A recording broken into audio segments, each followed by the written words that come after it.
ముఖ్యమంత్రి వైఎస్ రాజశేఖర రెడ్డి గారు తనయ శ్రీమతి షర్మిలారెడ్డి గారి వేదిక మీదకి విచ్చేశారు.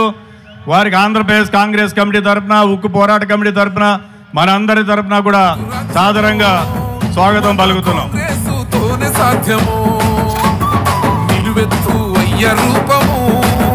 నడిచి వస్తుంది షర్మిలమ్మలా, మన అమ్మ సోనియమ్మ దీవించిన బిడ్డగా, రాహులన్న మన కోసం పంపించిన సెల్లిగా, రాజన్న కలల రాజ్యము తిరిగి తెచ్చేది షర్మిలమ్మనే.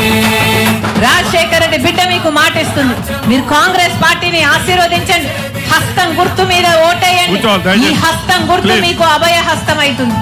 మన ఆంధ్రుల ఆడబిడ్డ అదిగో వచ్చే, ఓ రాజన్న రోజులనే మరలా తెచ్చే, రాజన్న రోజులనే మరలా తెచ్చే, ప్రజల గుండె చప్పుడైన తండ్రి పాలన, తిరుగుబాటు చేసేందుకు తరలి వచ్చే కాలిల, గెలుపు గడప చేరు వరకు అలసిపోదు షర్మిల.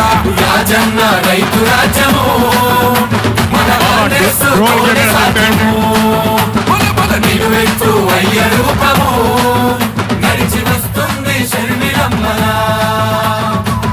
నేను రాజశేఖర రెడ్డి బిడ్డను, పులి కడుపున పులే పుడుతుంది. నేను రాజశేఖర రెడ్డి బిడ్డ వైఎస్ షర్మిలారెడ్డి. నా పేరు ఇదే, నా ఉనికి ఇదే.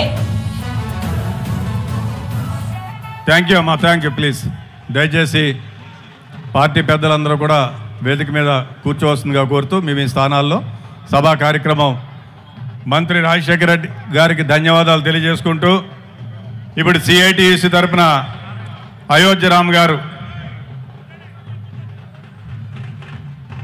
దయచేసి సమయాన్ని దృష్టిలో పెట్టుకుని తక్కువసేపు. సారీ